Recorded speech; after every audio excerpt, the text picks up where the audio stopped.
campanha para a manutenção do nosso grupo. Participe acessando nosso site. Olá, queridos irmãos! Que alegria estar aqui mais uma vez compartilhando desses momentos com vocês. Então eu abri o Evangelho segundo o Espiritismo de forma aleatória e caiu a mensagem intitulada Aquele que se eleva será rebaixado. Então vamos ver o que nos reserva. O Espiritismo sanciona, pelo exemplo, a teoria, mostrando-nos na posição de grandes no mundo dos espíritos os que eram pequenos na terra, e bem pequenos, muitas vezes, os que na terra eram os maiores e os mais poderosos. E que os primeiros, ao morrerem, levaram consigo aquilo que faz a verdadeira grandeza no céu e que não se perde nunca, as virtudes, ao passo que os outros tiveram de deixar aqui o que lhes constituía a grandeza terrena e que se não leva para outra vida, a riqueza, os títulos, a glória, a nobreza do nascimento. Nada mais possuindo senão isso, chegam a outro mundo privados de tudo, como náufragos que tudo perderam, até as suas próprias roupas. Conservaram apenas o orgulho que mais humilhante lhe torna a nova posição. Porquanto vêm colocados acima de si e resplandecentes de glória os que eles na terra espizinharam. O Espiritismo aponta-nos outra aplicação do mesmo princípio, nas encarnações sucessivas, mediante as quais os que, numa existência, ocuparam as mais elevadas posições, descem, em existência seguinte, as mais ínfimas condições, desde que os tenham dominado o orgulho e a ambição. Não procureis, pois, na terra, os primeiros lugares, nem vos colocar acima dos outros, se não quiserdes ser obrigados a descer. Buscai, ao contrário, um lugar mais humilde e mais modesto, porquanto Deus saberá dar-vos um mais elevado no céu, se o merecerdes. Está no capítulo 7, que eu não tinha falado antes, Bem-aventurados os pobres de espírito. Pois bem, uma lição muito importante para relembrarmos, não é? Que se trata daquele que se eleva será rebaixado. Bom, como os espíritos nos esclarecem, né, é muito frequente os casos em que as pessoas aqui na Terra, voltadas apenas às questões materiais, às questões envolvidas com obtenção de poder, de títulos, sejam eles quais forem, não focarem tanto na questão espiritual. Muito poucas pessoas fazem isso, né? Estão aqui num plano material, um plano em que nos exigem muitas coisas do nosso dia a dia, né? Trabalho, estudo, cuidar da casa, atender nossos familiares, amigos, coisas que ocupam a nossa mente, que são de extrema relevância e nos absorvem muitas vezes, não é? E deixamos de lado essa questão de trabalhar em nós a moralidade, as virtudes, o fazer o bem para o próximo, em deixar um pouco de lado as nossas coisas e nos envolvermos com as questões dos nossos irmãos, não é? Isso, ultimamente, acontece pouco. É claro que existe, que a gente conhece muitos exemplos de pessoas que se doam, que são muito generosas, que são caridosas. É claro que tem.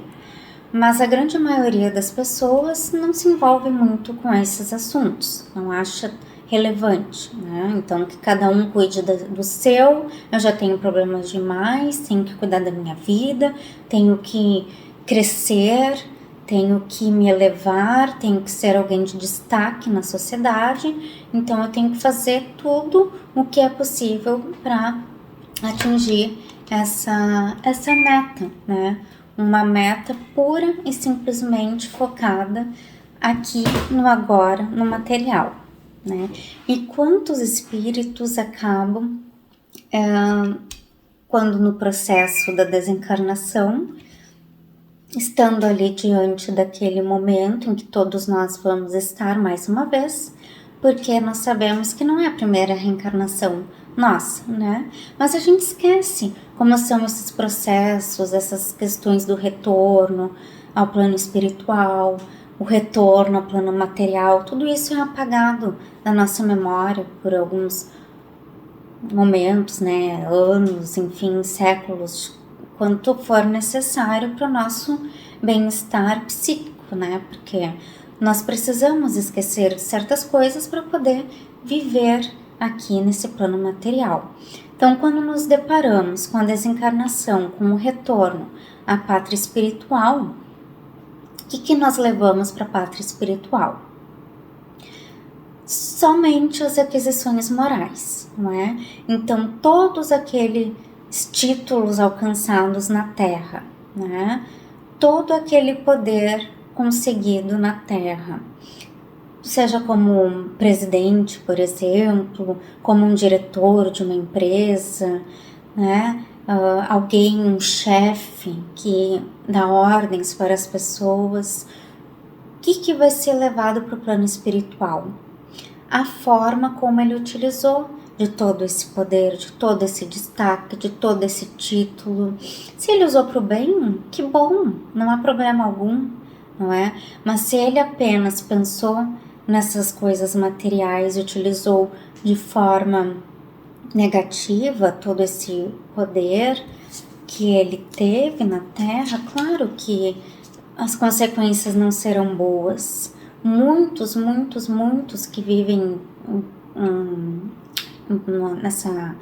nessa questão de destaque, de poder, de chefia, acabam chegando mal no plano espiritual, porque é muito fácil se perder, né, pelo meio do caminho ali, né? Então eu mando, as pessoas têm que me obedecer e que ótimo, vou mandar, né, de forma mal educada, vou desprezar, vou ser arrogante, e isso nós não devemos fazer nunca, seja onde nós estivermos, seja num posto de destaque ou num posto mais de menos destaque, né? Porque todos os empregos, os trabalhos são importantíssimos, né? Todo aquele emprego é necessário, nós vivemos em sociedade, em comunidade, todos nós, cada um precisa exercer uma função. Imagina se todas as pessoas gostassem, quisessem ser veterinários, por exemplo, não é? Imagina como é que a sociedade ia funcionar. Por isso que as pessoas têm nichos diferentes, gostos diferentes. Quero ser médico, quero ser dermatologista, quero ser veterinário, quero ser advogado, engenheiro. É preciso, é necessário que cada um tenha um lugar.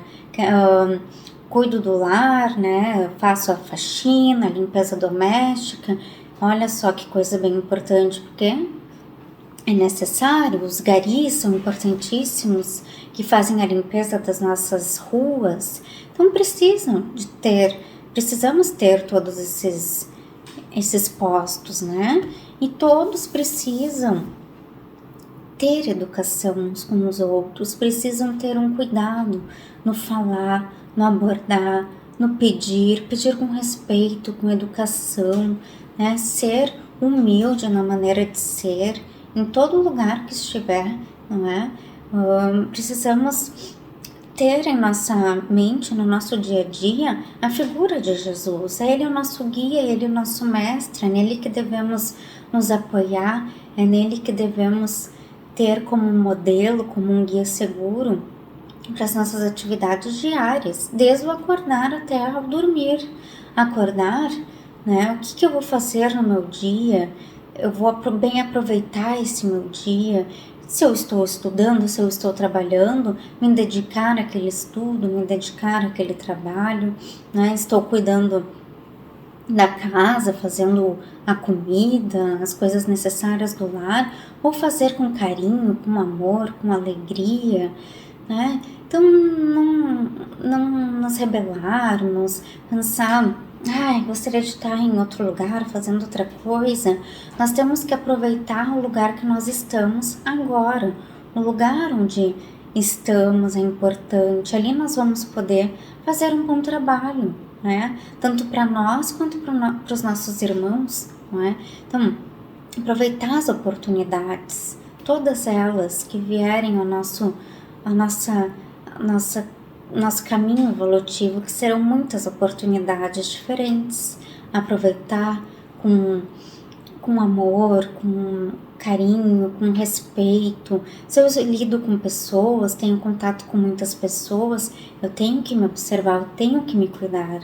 Eu estou sendo respeitosa, educada com as pessoas, eu estou cumprimentando, estou dando um bom dia, uma boa tarde, uma boa noite, estou agradecendo pelas coisas que as pessoas fizeram e eu pedi, mesmo que seja a obrigação daquelas pessoas. Agradecer, obrigado, irmão, né, por ter feito esse trabalho, que belo trabalho, estimular, né, o trabalho das pessoas, agradecer, elogiar, isso é importante, é necessário, não é? Destacar o outro, assim, no bom sentido, não, claro, exaltando, elevando a vaidade, o ego da pessoa, não, né? Tudo com ponderação, com cuidado, mas tratar assim de uma forma como eu gostaria de ser tratado. Essa é a grande chave, o grande segredo, né? Eu vou tratar o meu irmão como eu gostaria de ser tratado. Então, se eu quero ver palavras legais de incentivo, eu vou dar essas palavras de incentivo para os meus companheiros de trabalho, de estudo, né? Então, fazer essas coisas que Jesus já nos ensinou, ser humildes, ser pacíficos, onde eu estiver, que eu possa levar a paz, a cordialidade, nunca levar a desavença, a desarmonia para os locais. Nós somos espíritas, nós nos designamos espíritas, dizemos, sou espírita, mas será que eu estou agindo como tal? Claro que nós estamos em aprendizado, em processo de aprendizagem, mas nós precisamos ter isso em mente. Eu estou sendo um bom espírita? O que eu estou fazendo com todas essas coisas que eu já sei, não é? Com toda essa maravilha que é esse evangelho, que eu leio, que eu escuto, que eu reflito, eu estou colocando em prática no meu dia a dia, nós precisamos com urgência colocar em prática. É isso que vai nos salvar de nós mesmos. Nós vamos desencarnar um dia. E como é que nós vamos chegar no plano espiritual? Isso só depende de nós, de mais ninguém, né? Os meus familiares podem querer muito que eu cresça, muito que eu evolua, muito que eu chegue bem, podem fazer muitas preces quando eu desencarnar, mas se eu não plantei o bem nessa vida, eu vou sofrer as consequências. Se eu não procurei trabalhar em mim as questões que eu ainda tenho que trabalhar, eu vou sofrer as consequências. Isso é justiça divina, não é? Eu posso até receber boas vibrações dos meus entes queridos que fazem as preces por mim, quando eu desencarnar, dos meus amigos, né? Eu posso receber uma assistência, mas eu vou sofrer as consequências dos meus atos, porque eu preciso aprender, porque eu preciso entender que tudo que eu jogo para o universo retorna para mim em algum momento. E se não foi no plano material, naquela vida anterior, vai ser no plano espiritual. Então, qual será a colônia espiritual que eu vou ir para quando eu desencarnar? Vai ser uma colônia espiritual conforme a minha vibração, não é? Então, se eu fui uma pessoa rude, amarguenta com as pessoas, só disseminei palavras ruins, o ódio, a discórdia, a raiva, né? Eu vou para uma colônia que condiz com essas vibrações. Mas eu fui uma pessoa que, claro, cometi erros, mas busquei sempre reparar esses erros, que eu estava atenta na medida do possível. O que é que eu posso fazer de diferente? Como é que eu posso ajudar o meu irmão? O que eu posso fazer para melhorar a minha existência e a existência do meu irmão? Claro que eu vou para uma colônia boa. Não quer dizer que eu vá para uma colônia dos espíritos perfeitos, porque, é evidente, não somos espíritos perfeitos, mas eu vou para uma colônia boa, onde eu vou poder continuar trabalhando, onde eu vou poder continuar estudando, não é? Então, no plano espiritual, nós vamos nos deparar com o reflexo das nossas atitudes aqui na Terra, né? O texto é muito claro, é muito assim, nos alerta, né? Para que a gente tenha atenção em relação a isso, seja humilde, não é? Como diz aqui, mostrando-nos a posição de grandes no mundo dos espíritos, os que eram pequenos na Terra. Vamos ser pequenos na Terra, pequenos no sentido de não querer aparecer, de não querer ter um destaque na sociedade, aparecer, ser visto pelos outros, que os outros nos elogiem, digam, olha, que pessoa, que coisa, que maravilha. Não! Muitas vezes o que na Terra eram os maiores e mais poderosos, ao morrerem, levam consigo aquela verdadeira grandeza no céu que não existe. Não existe essa grandeza que eles acham que tem aqui na Terra, que vão chegar lá no plano espiritual. Imaginem chegar lá e começar a mandar em tudo, em dizer eu quero isso, eu quero aquilo, façam isso, façam aquilo outro. Eu fui um chefe de estado, um executivo, vocês precisam me obedecer. Isso não existe no plano espiritual, não existe mesmo. E daí as pessoas vão se sentir confusas, né? Como é que eu tive tanto poder, tanta influência e agora eu não tenho mais? Porque isso não existe no plano espiritual. Lá as colônias são organizadas, tem hierarquia, temos que obedecer a ordem da colônia para poder permanecer lá, não é? Então, devemos observar as leis aqui no nosso plano terreno, que isso já é um exercício para nós, né, no plano espiritual. Devemos respeitar os nossos irmãos da mesma forma como queremos ser respeitados.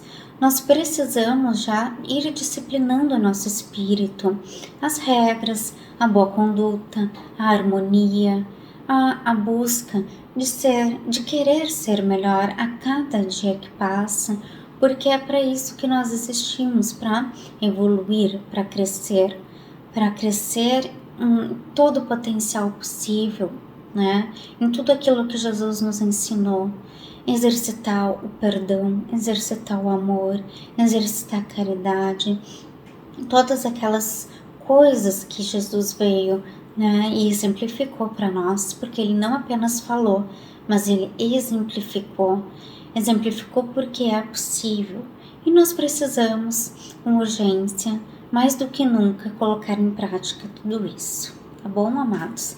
Agora nós vamos passar para o segundo momento, que é o das preces e radiações, que diz assim: Irmãos, vamos unir nossas almas confiantes para dedicar nosso pensamento e sentimentos fraternos para quem precisa, quem está carente de saúde e de paz. Convidamos todos os irmãos a manterem seus corações e pensamentos vibrando nas preces que faremos a Deus a partir deste momento, em favor daqueles a quem endereçarmos nossas vibrações.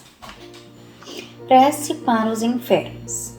Neste momento, abrimos uma corrente de vibrações em benefício de nossos irmãos enfermos, que se encontram em nossas casas, hospitais, casas de caridade e demais locais onde se acham passando por dolorosas provações.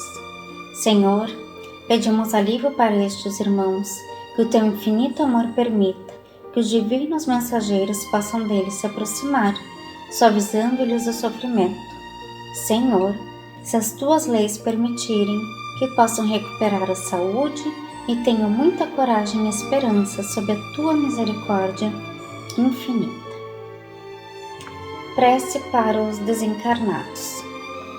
Pai, lembramos com muito carinho dos nossos irmãos desencarnados, pedindo tuas bênçãos a estes irmãos queridos, que possam despertar para a realidade espiritual sob a luz da verdade de teu sublime amor, que se esclareçam, se libertem de todas as perturbações, reanimem-se e progridam, envolvidos na força da tua amorosa proteção. Prece para os lares. Pai, precisamos que teu amor ilumine os nossos lares, afastando as trevas da incompreensão, dos vícios, do sofrimento, das perturbações espirituais. Ajuda-nos, Pai, a compreender que somos todos teus filhos, formando uma família com quem temos a necessidade de aprender a amar, auxiliando-nos uns aos outros. Que em nossos lares reine a harmonia e a paz sob as tuas bênçãos divinas. Prece para a paz no mundo. Em ti, Senhor, está a força suprema do bem e da paz, que governa o universo. Abençoa os dirigentes de todas as nações, especialmente os do nosso país, que saibam governar bem sob a tua proteção, no sentido da ordem e da fraternidade universal. Prece de encerramento. Graças, Senhor, por estes momentos felizes e pela assistência amorosa dos bons espíritos. Abençoa-nos, seja feita a tua vontade, despede-nos na tua paz. Assim seja. Campanha para a manutenção do nosso grupo. Participe acessando nosso site